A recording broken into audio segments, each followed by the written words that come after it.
Ben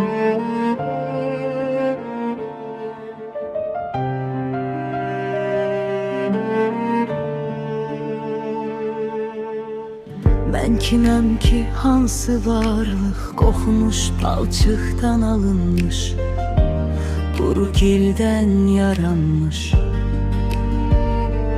Değər verib, bütləşdirib, sitayiş etdim, sonra gözündən, könlündən düşür.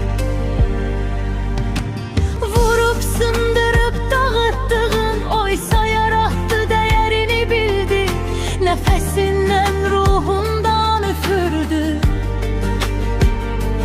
Bütün değer verib, ucaltdıqların ona təzim üçün üzü üstə düşdü. Hətta mələklər səcdə etdi.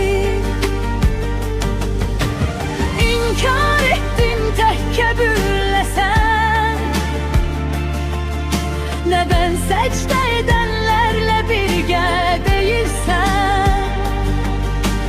Bütə səcdə edənlərlə deyiləm mən.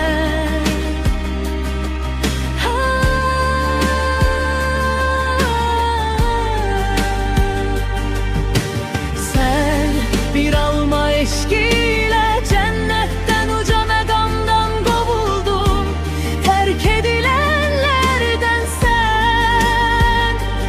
İndidən cəza gününe qədər əbədi lənətlənən sən.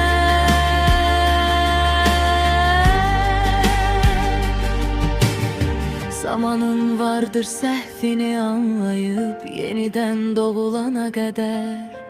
Zaman uzaqlaşdırdı, zaman azğınlaşdırdı, hər pisliği gözündə dəyərləndirdi.